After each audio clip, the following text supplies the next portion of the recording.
ठरलं तर मग या मालिकेच्या 29 नोव्हेंबरच्या प्रोमोमध्ये आपण असं पाहणार आहोत की आता सायली आणि अर्जुन रविराज यांच्या घरी आलेली आहेत. रविराज आणि प्रतिमा यांच्या अपघाताशी महिपतचा निश्चितपणे काहीतरी संबंध आहे यावर आता या तिघांचेही शिक्कामोर्तब झालेले आहे. सायली रविराजला म्हणते, रविराज काका, आता आपल्याला पुढचा घाव लवकरात लवकर घालावा लागेल. रविराज म्हणतो, हो बरोबर आहे.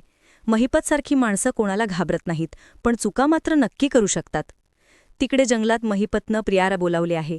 तिच्यावर संशय आल्यामुळे महिपत आणि नागराज यांनी क्रूरपणाची हद्द गाठली आहे. त्यांनी प्रियाला मातीत गळ्यापर्यंत पुरले आहे. फक्त तिचे डोके मातीतून वर दिसत आहे. महिपत आणि नागराज यांना वाटते की या धमक्या प्रियाच देत आहे.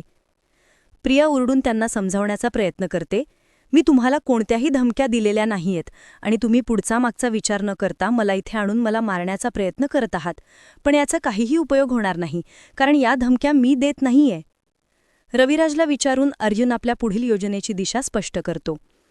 अर्जुन म्हणतो, सिनियर, जेव्हा एखादा गुन्हेगार बोलत नसेल किंवा त्याचा गुन्हा कबूल करत नसेल तर आपण काय करतो सांग बरं. रविराज म्हणतो, आपण त्या गुन्हेगाराला त्या ठिकाणी घेऊन जातो ज्या ठिकाणी त्यांनी गुन्हा केलेला असतो आणि नकळत तो गुन्हेगार आपल्याला त्या गुन्ह्यापर्यंत घेऊन जातो. गडबडीमध्ये तो असा काही पुरावा मागे सोडतो की आपल्याला लगेच सगळ्या गोष्टींची लिंक लागू शकते. अर्जुन म्हणतो, एक्झॅक्टली माय पॉइंट सिनियर.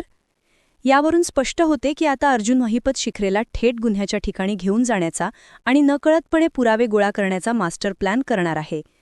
पुढील भागात हे सत्य कसे उघड होते हे पाहणे उत्सुकतेचे ठरेल. तोपर्यंत नमस्कार.